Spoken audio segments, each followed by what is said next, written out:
my calculations are correct, when this baby hits 88 miles per hour, you're gonna see some serious shit. They're here. Do you really think you have a chance against us, Mr. Cowboy? Yippee-ki-yay, motherfucker. It's showtime.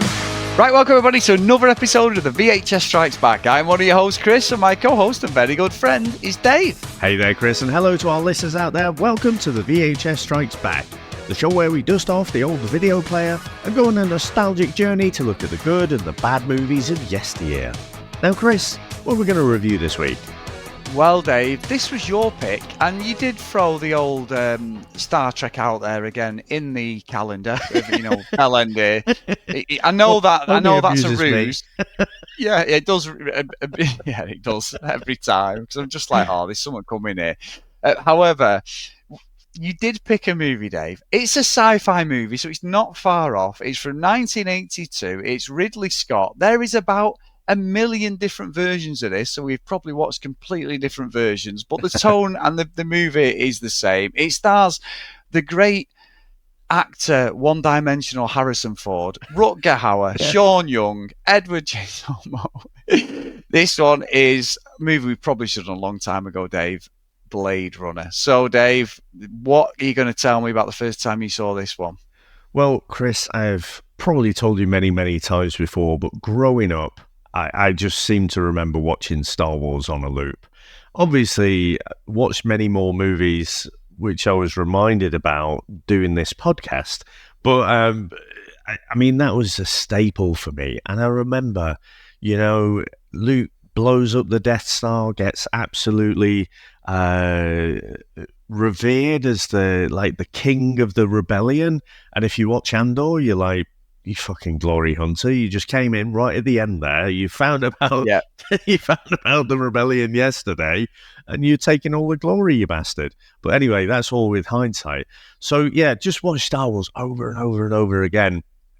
Obviously, this came out 82. I have no idea where the first time I had watched this on TV. But I remember thinking, it's Han Solo there, still, this would have been early-ish 80s, early-ish to mid-80s, I'd have said. And watching it and thinking, my God, this is boring. This is so dull. And it was just, it was sci-fi, but it wasn't doing anything for me as a kid. And then years later, I thought, right, maybe, I should try watching this again. And again, I think it was on TV or something. And I was just like, oh, God, this is fucking rubbish. I mean, I can kind of get why everyone is into it, because the aesthetic of it, the way it looks, I'm like, okay, I get that. But it's fucking boring, And I'm thinking, is this one of those things where everyone kids each other? Is this like the Emperor's New Clothes or something? And so, and seeing that there's obviously the theatrical cut, there's the director's cut from Ridley Scott, and then the final cut, which came out, I think, around 2008. I'm like, oh, God, if you have to keep releasing this thing over and over. I mean, we did Highlander 2, didn't we? That was another one that had multiple cuts as well. Fucking Sean Connery phoning it in. With his golf gear on. Yeah. Unbelievable. What a legend. But, so I was like, oh, God, it's going to be, again, just those endless attempts, because you feel, oh, no, there is a good movie in here somewhere. How about this one? How about this cut? And so I haven't gone back to watch it up until now. And I just thought, I need to watch it. I need to go back and really give it a chance. So I did actually watch the final cut. I saw on archive.org, there was the original theatrical cut as well. I watched a bit of that, but I liked the final cut because you have that proper HD. I actually bought it on Blu-ray. Just I thought, even if it's shit and I don't enjoy it, it'll be fine. But secondly, I just wanted to make you watch it because I know your love of obviously being sarcastic about Harrison Ford, but also the fact that watching it back years ago, it was so dull to me. And, I was suspecting this is just going to be massively overrated and it's not going to be something you're going to jive with. But how about yourself, Chris? Well, exactly that, Dave. But anyway, no, it's not. So for me, this was one of the ones I always got about my cousin and the influence he had on me, like forcing the Arnie movies on me as a kid. The one who, he got into the gym, got me into the gym. He's 4 years older than me. He loved this movie. So I was always, like you, I was Star Wars, Superman. So when we used to go to my nan's, which I used to say was, unfortunately, for most of my they've got two older cousins. Want to mention in his sister that I'm third in the line, and then these millions of us, as you know, I'm the oldest of 9. So, but my nan's house, my mum's house was, and granddad, that was like a sanctuary for all the kids. Unfortunately, because of tremendous 1980s parenting or late 70s, 80s parenting, it wasn't a good environment. So we would go to our nan's, and everyone wanted to stay there. There'd be about 15 of us lay on the floor with no fucking blankets and that or ever. But my nan always had movies, so we'd have like Superman 2. I always remember the video cover that she had it in saved, and it had a little mark on it, Superman 2, and then you'd have like do not record over, and she also had Star Wars. And then one of my cousins who lived in Wivenshaw, he was a bit older than us, he used to record everything off the TV, a bit like the Sunday night recording of the top 10, and he would literally make it so that he would take all the adverts out and everything, and he put them in them. Remember them? Like, I'm describing this like we've got the cameras on, but like them leather wallets you used to get for the VHSs, them fake leather wallets. They were like, yes, remember him? And he genuinely, he had all the James Bond movies in there that he'd recorded off the TV, and he had like proper little labels done. He had like all the old Disney stuff for me nan, because she loves all the Disney stuff. We used to grow up watching like Pinocchio and all that sort of thing. It's apt really for my fucking schnoz, but you know what I mean. But them sort of movies, and then he'd have like stuff like Michael Jackson videos. He had like a full video of Michael Jackson stuff. We won't go too deep into that, but I used to love watching like Smooth Criminal and all that. But one of the things we always had was never with Star Wars. So my cousin would come in and he'd go, "Yeah, Star Wars is all right." And he loved Star Trek, the Bell End as well. So that says it all, really, to be honest. I wouldn't have said it to him when I was a kid, Dave, but I can definitely say it to him now. I reckon I can take him now, Dave. You know what I mean? He's 50-something now, or 50, so I'll probably take him now. But when I was a kid, I couldn't. He was a nutter. But it used to make me laugh because he used to say, Blade Runner, what a film, fucking... And he'd go slag Han Solo off, and he'd be like, yeah, and this is probably where this has come from. Be like, no, Rick Deckard's the one. He's brilliant, Han Solo in it. And Han Solo, Harrison Ford in this. And I'd be like, no, he's not. Han Solo was like one of my heroes as a kid.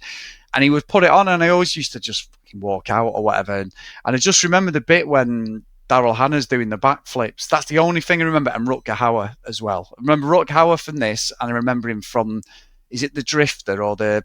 Hitcher. No, The Hitchhiker. Is it Hitcher? Yeah, The Hitcher.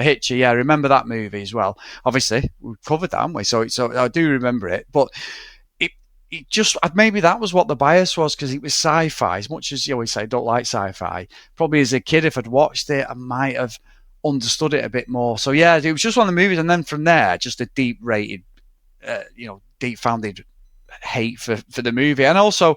I think Harrison Ford's just a miserable bastard. I just think he's fucking miserable. I know he's good as Han Solo and loved him in that role, but it's a bit like, I suppose, for me, Harrison Ford's a bit like what James Corden is for a lot of people, including me, as in, I love him as Smithy in Gavin and Stacey. We're not Gavin and Stacey, fair enough, but I love him as Smithy, the character, but he's a complete funder. I nearly said it. Fun to see you next Tuesday, Dave. You know what I mean? I know I swear, but I thought maybe they're dropping the C-bombs a bit fingy. But in real life, he's an absolute horrible person, I believe. So Harrison Ford gives me them vibes that he's just awkward. Obviously now, the legacy of who he is, acting royalty. He's just been in the new Marvel stuff and everything, the president and all that stuff, fucking... I get it. I get it, and I understand it. But for me, I always say, and I'll stick by it, I think he's a one-dimensional actor, and he's just a miserable fucker. So I think that's probably what it is. And I'm not saying what I thought of the movie, Dave, but yeah, that's my little rant on Harrison Ford. People probably going, Chris really hates Harrison Ford. I love him as Han Solo. And there's a little sketch he did with, have you seen the sketch with, what's he called, the bloody magician, David Blaine? Right. David Blaine does this from only a couple of years ago. David Blaine comes into his house and in his kitchen, and he does like a magic trick. You know, like where they put like the card in, it ends up in an orange or something.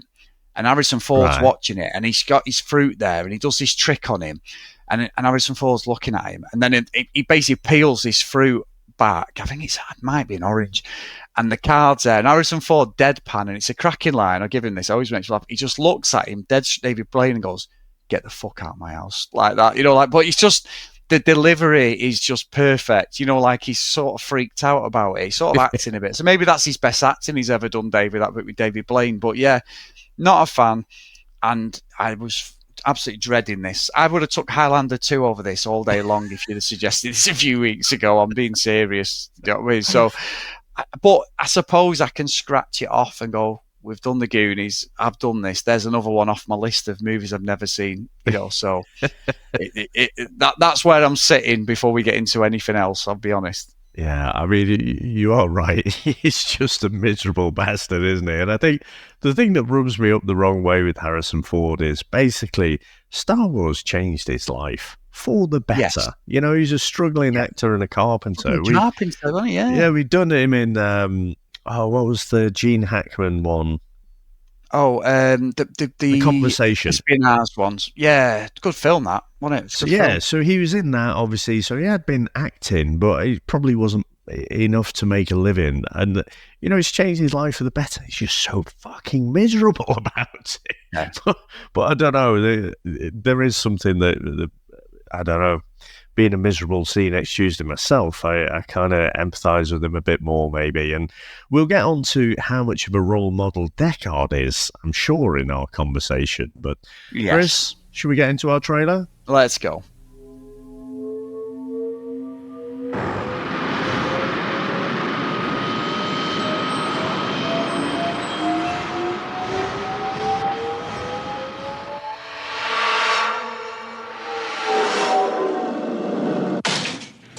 I need your deck. This is a bad one, the worst yet. There was an escape from the off-world colonies 2 weeks ago. 6 replicants, 3 male, 3 female. They slaughtered 20... A Blade Runner's job is to hunt down replicants. Manufactured humans you can't tell from the real thing. What's this? Roy Batty, probably the leader. There was just one outfit making replicants that superhuman. The Tyrell Corporation. Mr. Deckard, Dr. Eldon Tyrell. I don't get it, Tyrell. Commerce is our goal here at Tyrell. More human than human is our motto. I was looking for 6 replicants in a city of 106 million people. You ever see this girl, huh? Never seen her. Buzzlove. What I didn't know was they were looking for me.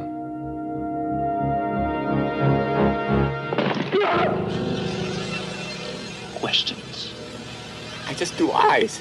Genetic design. Just eyes.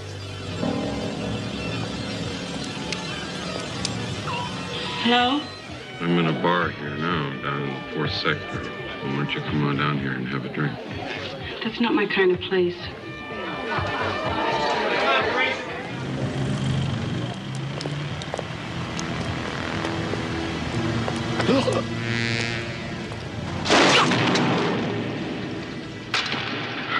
Time to die. If I didn't care more than words can say, if I didn't care, would I feel this way? If this isn't love, then why? Excuse me, Miss Salome, can I talk to you for a minute? You for real?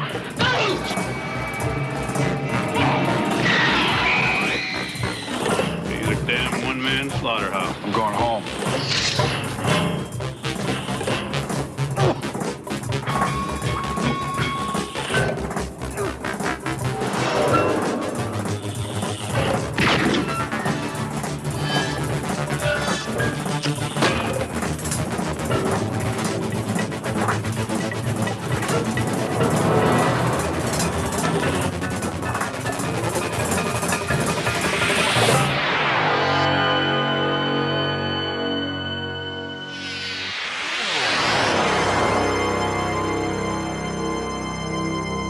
In a rain-drenched dystopian 2019 future Los Angeles, replicants are bioengineered beings created by the Tyrell Corporation for off-world labour. The replicants have been outlawed on Earth after a violent rebellion. When a group of these advanced models returns to Earth illegally, former Blade Runner Rick Deckard is coerced back into service to hunt them down. As he begins his pursuit, he visits Tyrell and meets Rachel, a replicant who believes she is human, forcing him to confront unsettling questions about identity, memory, and what it means to be alive. Now, Chris, what do you reckon to the opening of this movie? Well, Dave, that was a tremendous intro, as always. Having recently played, not a lot, but bits of Cyberpunk that came out a couple of years ago, the game, you can see where the inspiration for them games come. That whole Cyberpunk noir, I think the cinematography in this is good. I'll give it that. I think it creates a world. However, it doesn't really take much for Deckard to become a fucking Blade Runner again, does it? He's having a bit of fucking sushi. He's sat there getting piss wet through. He gets surrounded, and they're like, Rick Deckard, and he's like, you Blade Runner? No. Goes to see that guy. He says something like, you can't ever leave us. Oh, he's back on the fucking force, Dave. You know what I mean? That's it. That is, for a movie, which I'll be honest, the movie is... Was that an intentional pun? Being back on the force? It's some kind of ancient religion thing. Oh, Dave, it's not like it was not like there was droids he was looking for, was it? But anyway, for a movie which I think is really fucking slow, it doesn't take a lot for the main character to come back in the game, does it? You know what I mean? Like, it's not even like the blackmailing him or the saying like, the replicants have got a family member or a friend like hostage, and he's like, yeah, I'm going to have to fucking do something. He literally has sushi, gets fake arrested, and then just that guy says some random line like, you can never leave or something. And he's like, oh yeah, Eagles, Hotel California, you're right. Right, I'm in. Count me in. Where's me gun? I'm back in the game. And I think that's what I struggle with this movie. I genuinely think, Dave, there's a couple of iconic bits in this, having watched it properly now for the first time, and there is some bits in it which I want to praise. But fuck me, Harrison Ford's character, and I'm not digging him out, even though I've slagged him off before the trailer. His character is so wishy-washy. 1 minute, he's like the Terminator. The next minute, he's like an absolute shithouse who's never even picked a gun up. And I can't understand why it just doesn't make any sense, does it? 1 minute, he's like, he's ready to go, and his shoulders are puffed up, chest out, everything. He's like, right, let's go. The next minute, he's on the floor, fucking cowering. And he's so scared of the replicants at different points in his movie. I'm like, but he's supposed to be a cop. He's like I just can't work out his character at all. And the dialogue is so fucking rubbish at times in this. There's such nonsense going on. It is such a slow movie to be rated 8.9 out of 10 on most, or over 8 on most sites. I think it's 8.9 on whatever it is. IMDb is 8.1 or whatever it is. It's like, this is a fucking travesty. This is purely because people are fluffing Harrison Ford, because it's not a good movie. The best person in this movie is Rutger Hauer, and that says a lot, because his accent's all over the place. At some point, he's fucking Dick Van Dyke with his accent, but he is the best part of this movie, because he does play a good menacing baddie. I'll give him that. I will give him that. Well,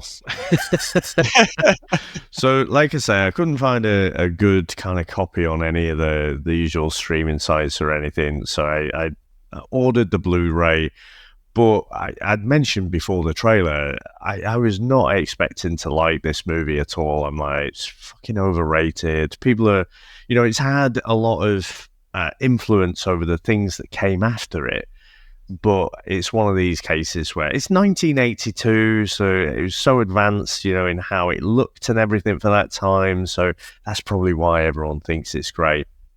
Now, when the opening kind of crawler, if you like, comes up, and it gives the backstory about the Nexus 6 models and how there was a rebellion, but basically these replicants are created, these synthetic human beings are created to be slave labor.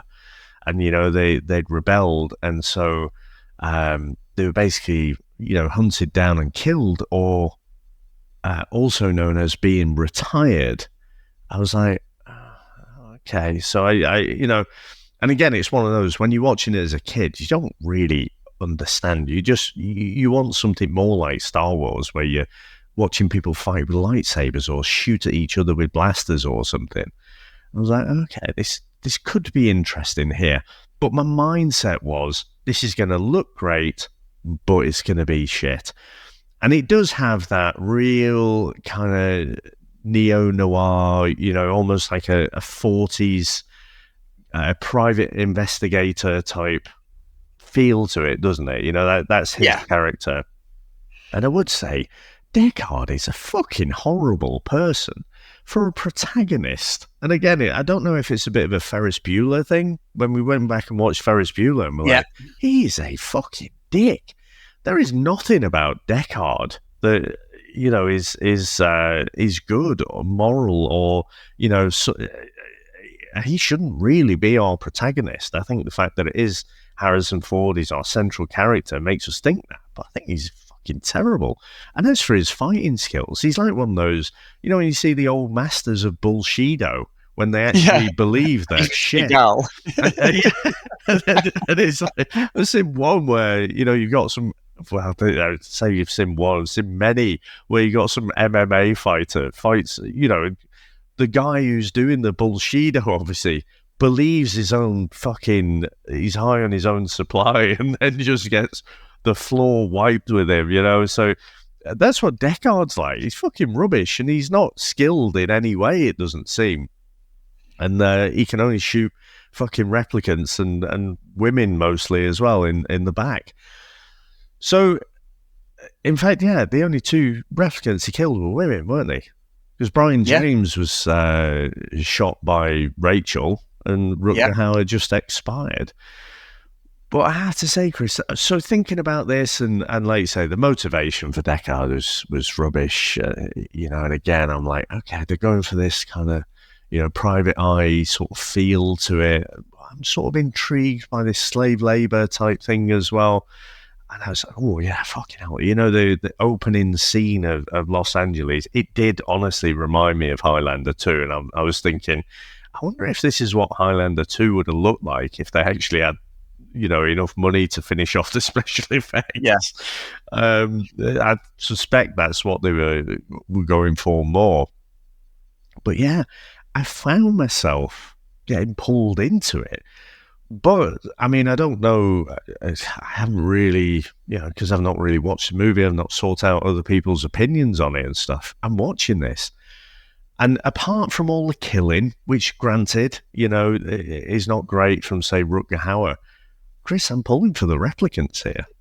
Yeah, you know what? I was about to say that. It is, I can't believe you said Ferris Bueller, because it's like, well, I keep thinking about trying to watch it again. I've not watched it since you reviewed it, considering I watched it so much as a kid. And I thought he was a hero. And it's like, no, actually, your head teacher just wants you to, he's got a bit of a weird obsession, but he just wants you to come to fucking school because he knows you're a blagger. For your education. Yeah, for your education.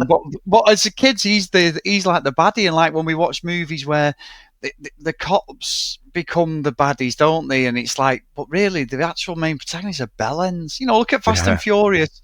Dominic Toretto and that, they're all the fucking VHS fucking thieves, aren't they? But for some reason, they're DVDs, like the heroes of the DVDs, Dave, TV screens. But it is, and I think with this, what I found really weird was that one line that Deckard says, yeah, you and your sister go together and you go a bit of, I'll show you mine if you show me yours. And I'm like, well, I've got 5 sisters, Dave, and I don't think I've ever shown me mine or they show me yours, because if I would do that, I'd probably be on some fucking list by now, Dave. So I'm like, what a fucking strange line that is anyway. But I'm with you. Deckard's just a bellend. Like the fighting. And what annoys me more is he keeps that fucking flasher Mac on through the whole movie. There's plenty of times, especially at the end when he's getting chased by Rutger Hauer, that Mac is absolutely, absolutely weighing him down, especially with the rain, but it's holding him back for an escape, athleticism, something. But the whole, like, and he did feel like that. You've hit on a good point, that the private eye feel to it. That's what it feels like, doesn't it? It's like a noir thing. You know, even like, oh my God, we did it years ago, didn't we? What's the bloody one with Mickey Rourke, Dave? Bruce Willis. I can't. Oh, Sin City. Sin City, you know that? Yeah, He's telling a story, and I think obviously I've not seen the one where there's a voiceover thing. You know, Harrison Ford hates it. Yeah. But I know that I can understand what they're going for, but it does feel like it's 2 or 3 movies. But I think at times the replicants, what they're doing, sort of makes sense. If that, you know what I mean? Like I'm with you. You're sort of pulling for him, and I think because of like seeing Han Solo, knowing that he went straight from this into Return of the Jedi, is brilliant, because he's just such a knob. But yeah, I don't know. I'm with you. I felt like I was getting drawn into it. There was some bits of it. I was like, yeah, I think I may have got into this more as a kid watching it. I think the idea behind it is when they're looking for Sebastian and all that sort of thing, and there's some bad bits where he's poking their eyes out and all that thing. You know what I mean? But James Hong's in it, Dave, the legend. You know, we've done loads of his. He must be one legend, of them. Yeah. He must looking be for his green eyes. Well, exactly. One in Cage 2 as well, Dave. Later on, we did, but he's done probably more. We've done more movies probably with him in than any other, haven't we? He always used to pop up. So even though we'll go, right, we've got the hat trick ball for this person inadvertently. I think he's probably featured in more of the movies we've covered over the 6 years of doing this podcast. But yeah, I find that honestly, the cinematography is great, and I think looking at what's come after it, you're right. This is a massive inspiration for so many different projects. But I do feel, at the start, you're saying about the same. I don't know. I got a Star Wars feel about it as well. You know, like there was bits of it where I was like, yeah. And even when you watch later on, I know that probably wasn't inspired, but you watch stuff like The Phantom Menace, Attack of the Clones, and is it the second one, Attack of the Clones, where Anakin and Obi-Wan, isn't it? They're chasing them droids, aren't they, or whatever? They're on the space cruisers, aren't they? In that like city, that metropolis, and they're all in the flying vehicles and stuff. There's that feel to it. I get it, but I just think Deckard is like such a shit hero, and it doesn't really make sense. He should be like, say, the Terminator. You know, you've got Thingy there. What's he called? Kyle Finger there. He's really good as a soldier. He's the top one. John Connor's like top fucking soldier, but he's not a match for the Terminator. However, he's battle hardened. He's like Han Solo. He's a rogue, but he's someone who can, he can give it. He's not scared of the fight, but he knows that if he goes up against a Darth Vader type thing, he's going to have to use all his guile or do something if he's going to ever overcome him. But with Deckard, he's just a bit of a fucking drip, isn't he, really? You know what I mean? Like, he doesn't come across as tough, which is interesting considering at this point in Harrison Ford's career, he's playing Han Solo and Indiana Jones, who are two characters who basically don't stand any messing, do they? You know what I mean? Like, they will stand up for themselves. But I don't know, he can't play.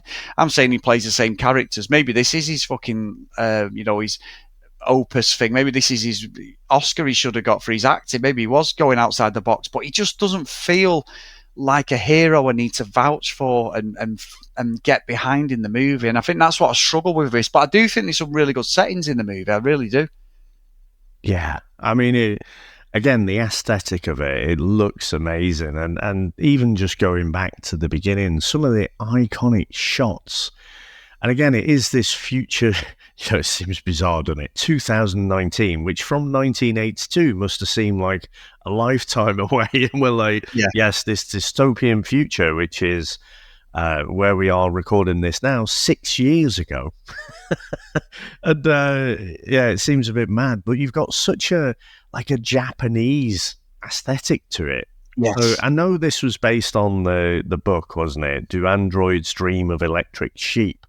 I've never read it, so I have no idea, but I don't know, is there some kind of thing that happens before where Japan takes over the west coast of the US or something? there's almost an implication there, isn't there? Because, like you say, it wasn't just Deckard eating his sushi, like just everything, the billboards, all of it was very, very Japanese. But yeah, it looked amazing. Now, I tell you what else, Chris, actually, going right back to the start, when Brian James is getting interviewed, and it's all a bit weird, and then he just shoots his interviewer. When his interviewer came up, I was like, fucking hell, is that Duncan Ferguson? Yeah, he does look like him, doesn't he? It's fucking dead ringer for Duncan Ferguson. But yeah, sorry, getting back to the replicants again, the fact that they've got the 4 years to live, and when Deckard goes up to Tyrell and he sort of meets him, he meets Rachel as well. It's like, oh yeah, he goes around, he's this Blade Runner, and he basically retires them by murdering them. And you think, well, I think Rachel asks him the question, have you ever got it wrong where you've killed an actual person? Because it seems very inconclusive to me. They have these questions that are supposed to invoke an emotional response. Actually, just brief tangent, Chris. Did I ever tell you? I remember I was in a public toilet once. I remember looking up. There's a bit of graffiti there, and someone had obviously written, "The aim of art is to invoke an emotional response," and underneath, someone else has written, "Fuck off."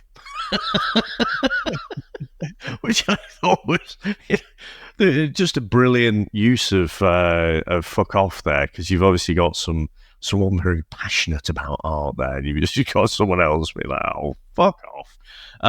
But anyway, yeah. So they've got these questions, but it doesn't seem, really conclusive. It's not like a blood test, and scientifically, yeah, you're definitely this. And when he's interviewing Rachel, it takes way longer than any other of the replicants as well. But I'm thinking, if you felt human, you felt alive, and then someone just said to you, "Oh yeah, but you're not really," and you've got four years to live, because that's, we put this expiry on you, because after that it gets a bit, you might start to form your own opinions and whatever. So it's a bit of a safety net that we put this 4 years on.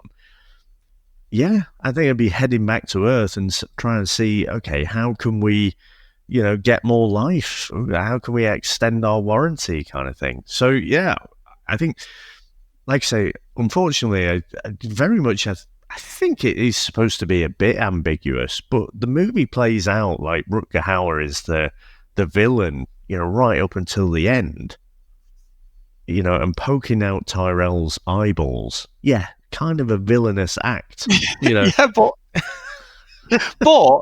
I agree with what you're saying, because I feel that by the end of it, it felt like the replicants had a point.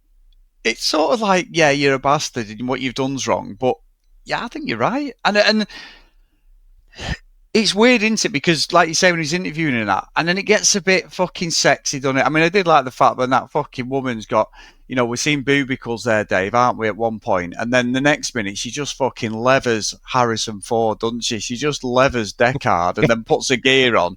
And then, but it's bizarre, isn't it? Because, like you say about Brian James at the start, and it was like, you knew he wasn't not going to be in it for long. He's not a main actor. However, it sets it up. It sets up the movie. Like I say, there's some good bits in the movie, which I'm like you.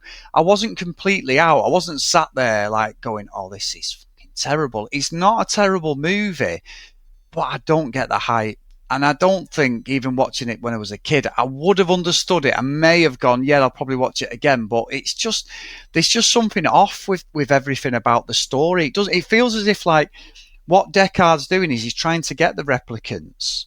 And obviously, Howard's character is an arsehole in some respects, but they have it's almost like when I would talk about it when we covered The Mandalorian. Yeah. And there was that one episode, the stupid episode, I always go on about it. I know people have heard me say it loads of times. The one with the Vespers.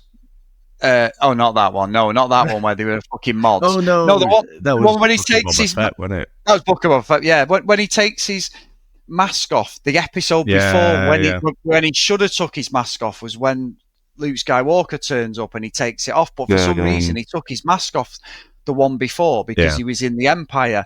But you actually had a glimpse into the normal people, not the soldiers, not the bastards there, but the normal people who were supporting the Empire.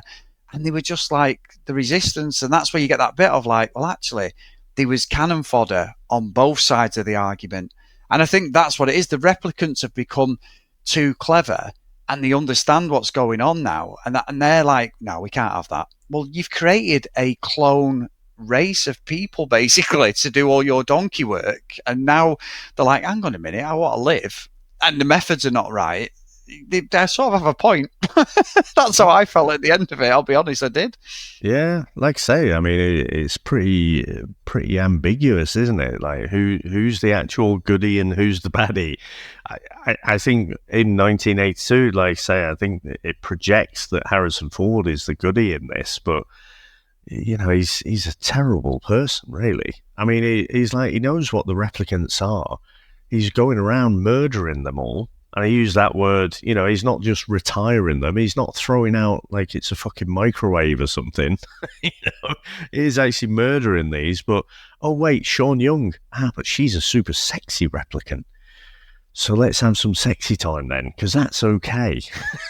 You know, it's like, you fucking hypocrite douchebag. Because the other one, so it's Zora, I think, the one you say about the... getting the old boobicles out. Yeah. So with the snake and stuff. So, I mean, that, again, I think the reason why it's highly rated, again, is a lot to do with the cinematography of it. And I think, you know, once she's, again, it's the old fucking MMA fighter versus Harrison Ford's Bullshido. She takes him down and stuff. She just wants to fucking leg it. So all she's doing, she's working in some sort of fucking exotic club as a dancer or something with a bit of a snake, you know, a bit of a From Dusk Till Dawn thing. Just making a fucking living. She's not trying to overthrow the government or anything. She's not breaking the law. The only law she's broken is coming back to Earth. So, you know, she changes a wig and everything. She's just legging it off, and then he just fucking shoots her twice in the back. And I think the way it looks as she's crashing through the windows, you know, it's absolutely fucking brutal, isn't it? You know, and she's got that weird kind of almost plasticky overcoat type thing. And again, I think because you've got that going through the glass, it just looks amazing, I think. It does, and I'll be honest, Dave. I think Priest as well. Daryl Hannah, very, very sexy in this. Gotta say, Dave, she might be a fucking. I know they're making these sort of fake models these days, Dave, aren't they? Actually, the robots are taking over. Pleasure model again. I believe so. When I'm watching this in the early '80s, I wouldn't have a clue like what a pleasure model was. So it's just like, oh right, she's a woman robot. Yeah, well, there was a thing. Yeah, there was somewhat on Gogglebox where there's one with Megan Fox, and she's a robot in it.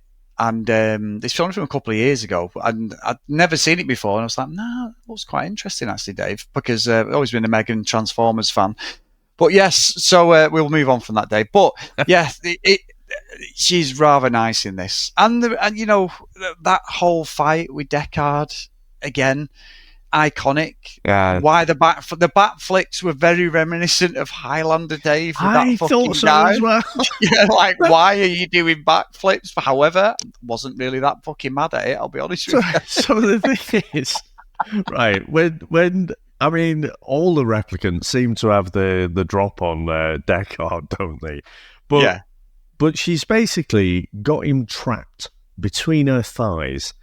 And then she's spinning his head around, and I'm thinking, where's this going? But anyway, she's basically got him there. I mean, she could just kill him right there. But she's like, no, wait there a sec, because I'm going to show you my gymnastics routine. So wait there. I'm going to run down the hall here, and I'm going to start backflipping like the old guy from Highlander. and then of course gets shot in the back, and you see this, horrifying thrashing around, and Deckard has to shoot him multiple times. Well, I'm like, you could have just killed him right there. Instead, like I say, it was like a gymnast who, runs to the corner before they start doing all their flips and stuff. And I'm sure I didn't notice it in the final cut, but I've definitely seen a version where, Daryl Hannah seems to get about a foot taller and much broader. Before doing the backflips and stuff when the stunt double gets drafted in. But yeah, I thought it was really sad. She kind of holed up in this guy's place, and again, just wasn't. For Rutger Hauer, you can make the case, and Brian James as well. They were going around sort of shooting and murdering people. But Daryl Hannah or Pris was not doing any of those things. So yeah, I remembered seeing that years ago, that bit, but definitely again felt it's quite sad. Yeah, it is quite sad, and the obvious joke would be there's got to have been many a young lad would love to have been in between them thighs, Dave, at that point in the movie. Definitely. Maybe some old lads as well. Well, yeah. Not so old, but yeah. but I do think, like, after this is when, I've not even addressed it, but I fucking love the fact that Rutger Hauer's name's Roy. Fucking brilliant. Roy Batty. Roy. He's got fucking relative of hair. Leeds midfielder David Batty. David, he was a bastard as well. He liked a 2-footer now and again. Couldn't score a penalty, David. Yeah. Yeah, he was a nasty little fucker, David Batty. Lives in a caravan these days, I believe, Dave. He's just he's very insular. Still got his money, but he's just, completely different person, I believe now, David Batty. Very quiet. He was a bastard in money as well, David Batty. But however... Well, he was good. Yeah, him and Lee Bowie had a scrap, didn't they? Oh, no, it wasn't. It wasn't. Was it David Batty and Lee Bowie had a bit of a set to when they played for Leeds? Fight with Kieran Dyer. Kieran Dyer, yeah. I'm sure Batty had a bit with Lee Bowie as well. But anyway, I could be wrong. But yeah, so you're right, Dave. And just Roy's just a great name. But I do think at the end, it's very, here's Johnny. Yes. I mean, that was good. But I did like the bit at the end when obviously he grabs Deckard's hand, puts it through the wall. He's got the gun, and he fucking breaks 2 of his fingers and goes, and gives it him back, doesn't he? And he shoots at him because he can see, like, he's got a bit of blood there and that. And he goes, "I'll make it fair for you." And there is that horror element to it, and I think that's really good. But I don't know what it was, Dave, but I was a bit gutted the way that Roy dies. Really, he expires. Which is so random in a movie like this. You don't get like Deckard all of a sudden finding his bollocks somewhere and just fucking standing up for himself. He just looks petrified, doesn't he, like Deckard? And he just expires. And I think it works. I really do think it works because but he also, as you were saying at the start about sort of vying for the replicants, at the end of it I was sort of a bit sad, like we didn't get the showdown. I would have liked Deckard to have fucking took one for the team and fucked off and Roy to survive, but I do think that Rutger Hauer, that end segment, is very good, even though he does go into Dick Van Dyke at one point when he's got his head through the fucking wall, through the plasterboard. But it's very strange, his accent. But I do think he's probably one of the best parts of this movie, if I'm honest. And yeah, I was gutted the way he just expired. There was no showdown or anything. Well, I mean, given that this was an attempted stitch-up, because I thought you would hate everything about this movie, to hear you say, you're sad and gutted about the way Roy expires. Fucking Roy, they could call him something else, couldn't they? But, fucking Roy Cropper. I know you got Roy Keane, but I was thinking Roy Cropper every time he said Roy. I was thinking Roy Cropper.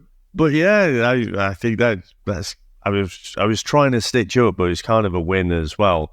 So, I mean, you're absolutely right. It's very horror-like, isn't it? And again, I think as the audience, we're supposed to be rooting for Deckard, and he's being hunted down and toyed with, really, by Roy. He's going through, and, who's suddenly decided to strip down to his underpants and chase him around.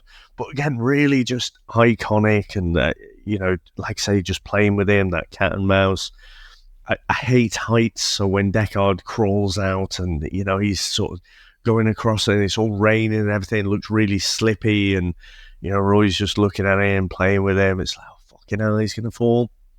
But then the fact is, we've seen Roy kill different people through the movie. We knew about, there'd been this rebellion, they'd murdered people off-world, that's why they were banned on Earth and stuff. So it all culminates to this thing where, Deckard, tries to escape. He's obviously going to fall to his death. And in that moment, we've seen Roy kind of, struggle with his hands. His hands are stopping working. He knows death is coming. And I don't know, in that moment, he just probably realizes how precious life is. And instead of letting him fall to his death, just decides to save him. And then delivers such an iconic speech. I mean, you said the ending's very good. I think, honestly, it is amazing. And apparently, Rutger Hauer wrote that himself. It wasn't something in the original script. It was something he put together. But it's the lines themselves and also the way it's delivered.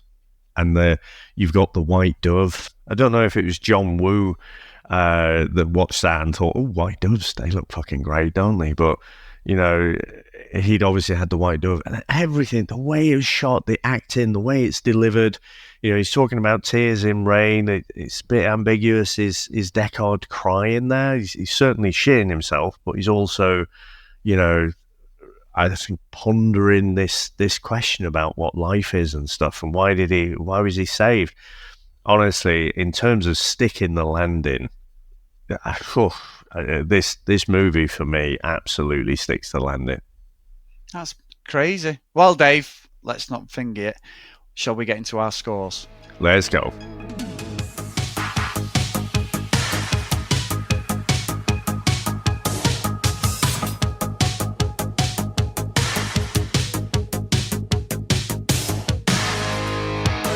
So, it didn't work for you, Dave. Other than David Batty's younger brother, Roy, being the main character.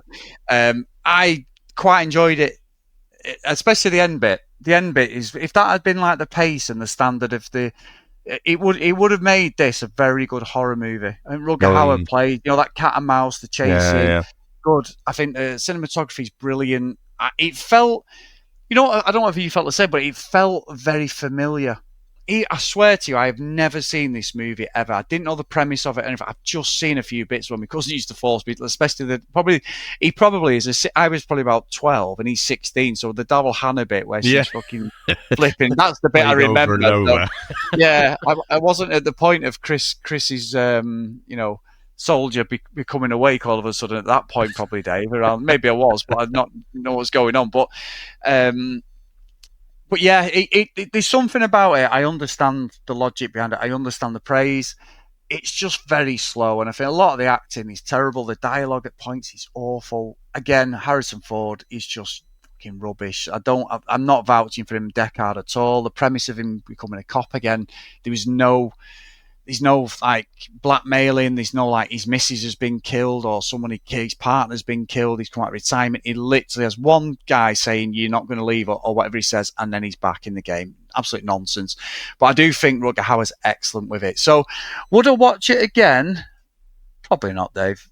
Not really. But I did enjoy bits of it. So I'm going to put it at the top of Elm Street, I think. I was going to put it in the middle, but I don't. That's usually when I say I'm probably going to watch it again. I wouldn't watch this again. I'm just glad I've watched it. And also, I've given it a bit too much shit over the years for what it is. But I just think ultimately, it's quite disjointed. And I know there's 7 versions of the movie, and it depends which version you catch. But I don't think it's almost. You know what this is, Dave? The fucking Snyder Cut. Yeah. It's the Snyder Cut before it becomes the Snyder Cut. And you know how much that fucking annoys me. You can't polish a turd.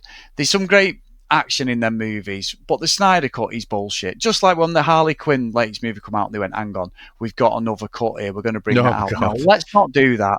You've brought it out once, the end. That's it. Learn from your mistakes. You might bring it out on DVD or whatever you want to do, but let's not change the narrative.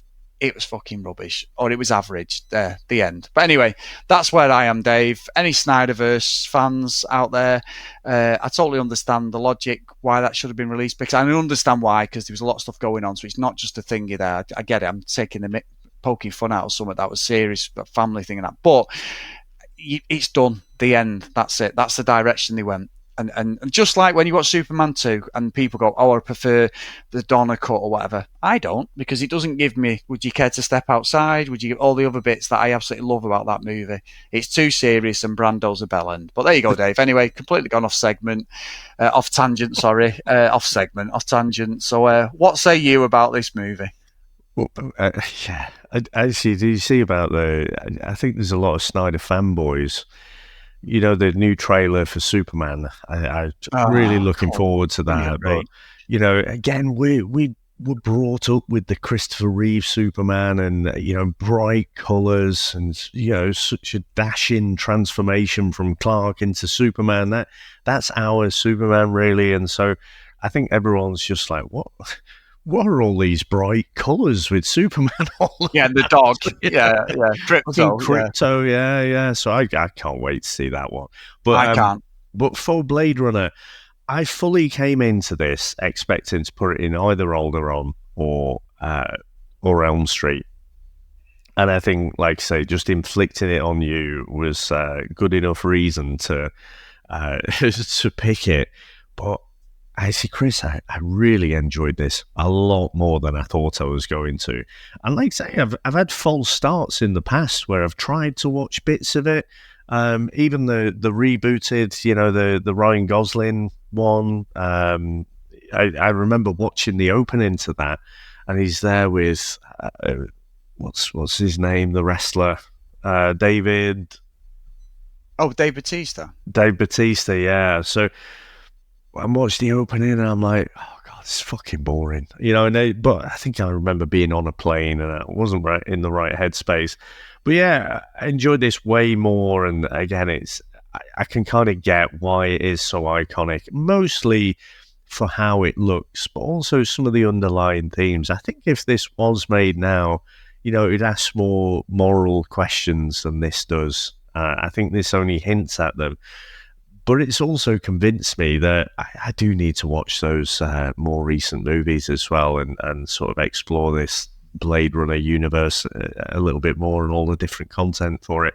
But yeah, for me, I was wobbling a bit. I was thinking about Hill Valley as well, just in the middle there, but at the top end.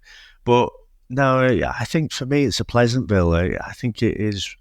I mean, it is a certain type of film, isn't it? Like I say, the whole Private Eye, you know, that noir sort of film, that feel to it. I do feel like the pacing is the main thing that lets it down. That, and I can't really get behind, you know, I want to get behind the replicants more, but they're going around murdering people. I bet you do. Yeah. But then our main protagonist Deckard is a fucking dick, a lechy dick at that. So yeah, but Pleasantville for me, I'll definitely watch this again, and I'll definitely watch some of the other movies. Oh, interesting. I'm interested what you think of the Ryan Gosling one. Definitely. Yeah. To be honest, I haven't seen it. That'll be interesting. That. So, Dave, thank you for picking that, mate. Didn't work. I've got another one up my sleeve when it's my pick in a few weeks. So the next pick is a Patreon pick, and it's the wonderful Susan, who I met recently in Las Vegas. A really nice person and a great supporter across our podcast. So what a Susan pick, Dave, for her choice this time?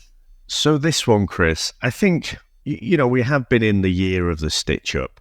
But we do occasionally break ranks, and you know, it's good to. It's like a little palate cleanser to do something that isn't just an attempted stitch up. Yeah. But I think, given that you guys ran into each other in Vegas, you know, you met up there, I think Susan was thinking, right, let's pick a Vegas theme, and this one. I bet a lot of the supporters will be punching the air because they're like, right, brilliant, because I don't have to pick this one now. I can pick something else. This one, Chris, we're going back to 1997. We're going back to a time when I feel like this was peak Nicolas Cage. And we're also going back to Las Vegas. as a setting, and also to one of the greatest mullets that has ever been on the cinema screen. Oh, yes. This is 1997's Con Air. Now let's get into the trailer. Touchstone Pictures. Oh, peak VHS, this, isn't it? Yeah. Peak. It was always a disservice, this movie, though. It always pissed me off. U.S. Ranger. Why did it piss you off? He got sent down, Dave. Highly decorated. Never wanted him to get sent down, Cameron. He had the life. Did a little hell raising when he was a kid, but nothing serious. I know the movie would be shit if he didn't. But... He's defending his wife. It's not the point of Con Air, you know? He has to get sent down. And he killed a guy. What happened to you or me?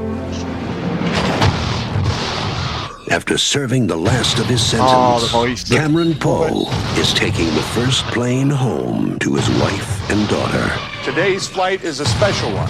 We're populating Louisiana's Felton Penitentiary. These guys are the worst of the worst. I see a lot of celebrities among us. I see 11 primetime live, 3 Regents and Kathy Lees, and a genuine 2020 interviewee. What you looking at, Tom?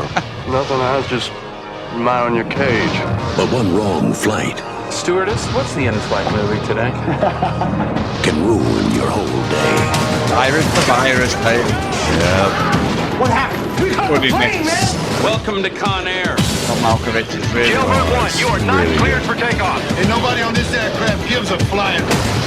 That guy flying the plane's one out of another 48 hours. Shoot it down. He's got a little break. He's been waiting for this day for 8 years. What are you going to do? Yeah, what do you think? I'm thinking he's got a commitment. I'm going to save the day. Yeah. This summer, remember the check your car? weapons. He's driving a Corvette. Take your seat. The Irish night car. And say your prayers. Leave the Chevy.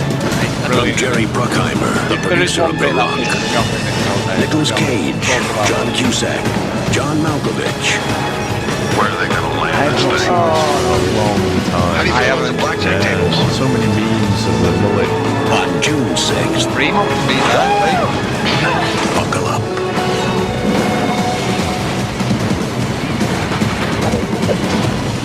Con Air, directed by Simon West. Thank you, and have a pleasant flight. What a pick, Susan. What an absolute pick. And so apt as well. Oh, Dave, I'm so excited for this one. I loved Con Air when it came out. Yeah, it was good. You had The Rock the year before, didn't you? Which we've also not covered. But you know what? Yeah, unofficial James Bond movie, Dave. The Rock. Yeah, and given that it sounds like they're going to open up Alcatraz again, we should probably cover that at some point. Maybe we should, yeah. Just where Trump's going, he's opening everything back up, Dave. Unbelievable. Anyway, on that bombshell. So, massive thank you to Susan. Massive thanks to you, mate, for picking Blade Runner. If you do want to support us, please go over to patreon.com/the VHS Strikes Back. If you want to email us, the VHS Strikes Back @gmail.com, and if you want to follow us on social media @VHS Strikes Back.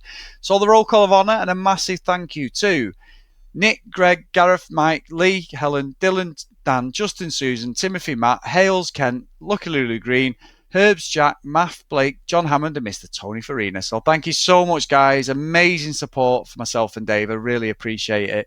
So Dave, it's at that point in time of the podcast. What amazing tune have you got up your sleeve this week? Well, Chris, I was thinking about this movie quite a lot. Like I say, there are some themes there with, like I say, I was definitely siding with the replicants. These beings that are created, particularly Pris, right? She's created to be a pleasure model, but she's got an expiry date of 4 years. So, I was just thinking, I wanted this almost confusing, melancholic but fake happy theme to it all. So if you think kind of Pixies, PJ Harvey, almost mid-90s garbage, say, and just having these conflicting lyrics. And I was thinking as well about the REM was so unbelievably fucking melancholic most of the time. Then they did this wacky, shiny, happy people thing just to counter the dreariness, I guess. So again, all of these things were swimming round. So yeah, So that culminated in this. Shiny Happy Replicants.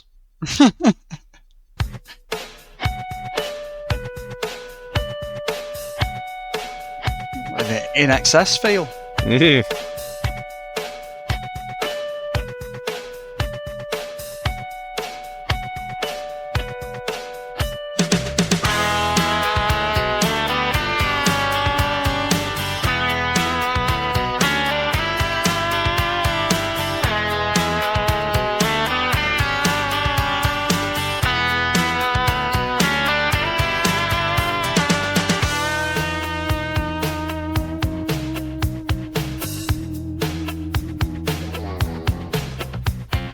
Plastic smiles and glowing eyes, they will catch you in their thighs. Built to love, but born to break. For short years, that's all they take.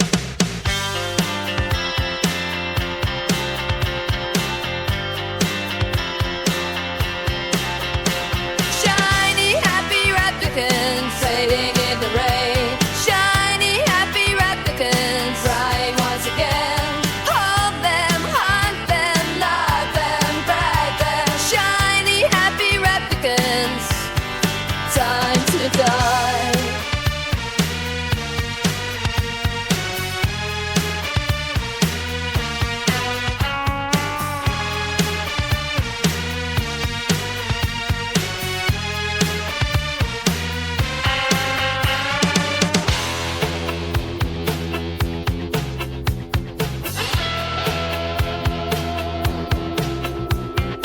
Photos in synthetic minds, memories that they'll never find.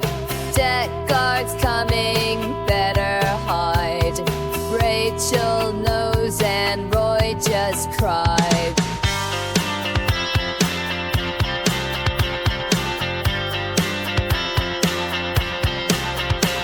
Shiny, happy replicants fading in the rain. Shiny, happy replicants crying once again. Hold them, hunt them, love them, brag them. Shiny, happy replicants, time to die.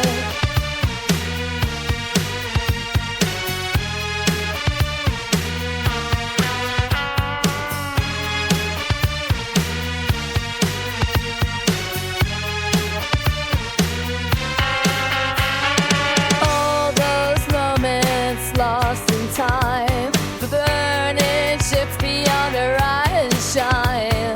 I've seen things you people wouldn't believe, but nothing here is mine to keep. Attack ships up the shoulder of Orion, seething split but not dying. Hold my hand while I decay like tears in the rain I drift away.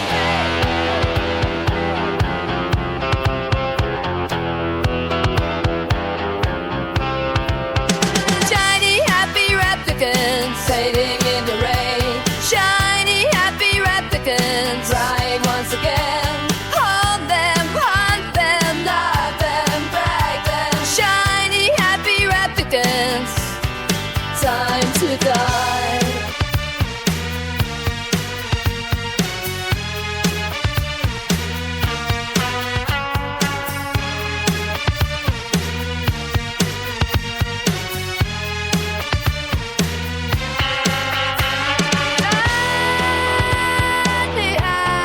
Time to replicants, time to shine, time to happy, time to replicants.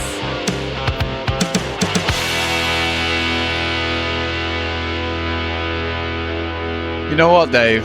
That sounded like the version REM really wanted to release. It does sound like the singer. She's a singer on the B-52s as well, isn't she? Shiny It does, Happy People? it does sound a little bit like that. Like I say, I think the feeling of it, though, it's more, like I say, a bit garbage, a bit pixies, but just conflicting, melancholic / fake happy lyrics. And so, Yeah, I really like putting that one together. Dreary as fuck. I can imagine Chris, me with my curtains, bopping away, or rather stood on the spot, shaking my hips a bit at the student rock club or something in the mid-90s.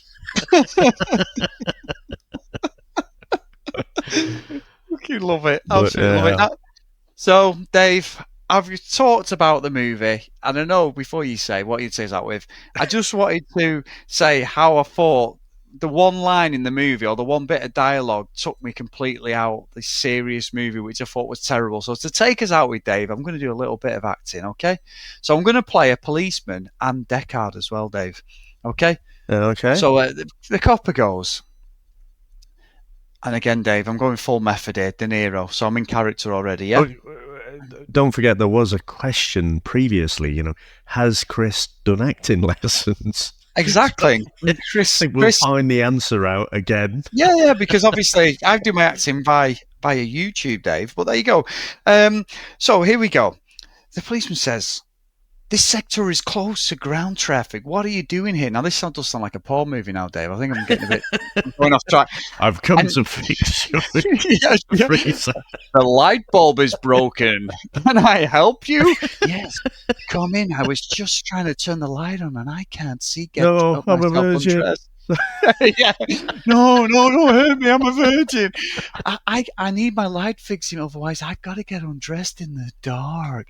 Oh, I'm just the man for you. Let me come in there. Literally. Hi, I have a 40 watt or a 60 watt. What would you like? Dave, this has gone right off here, This hasn't is it? taking a turn, I must say. I've watched that movie loads of times, but anyway, that one's definitely got a Cloud City. But anyway, Deckard goes, "I'm working. What are you doing?" And the copper goes, "Arresting you. That's what I'm doing with my 40 watt light bulb." And Deckard goes, "Okay, thank you." And that's the end, Dave. That's all I've got. I can't go any further than that. I'm thinking about the movie again. I went to Cloud City. In our audience, Chris, but and myself. But there you go. Put that glasses case away. So thank you very much. Thanks to all our listeners out there. Thanks to all our supporters, and we'll speak to you next time. Bye. That's it, man. Game over, man. It's game over. What the fuck are we gonna do now? What are we gonna do? Maybe we could build a fire, sing a couple of songs, huh? Why don't we try that? We better get back, because it'll be dark soon, and they mostly come at night. Mostly. I'll be back. That's not. We came, we saw, we kicked its ass. Wax on, wax off. Get to the chopper! One ring to go. All right. Ding, ding. Bust you up. Go for it. Well, here we go. Ain't so bad. Ain't so bad. Ain't so bad. Come on, ain't so bad. Ain't nothing. Come on. You must be crazy or something. I'm crazy. You just a stupid fool. Yeah, maybe you crazy. Ain't breathing heavy. He's a fool. He's stupid. I'll see you in 6 months.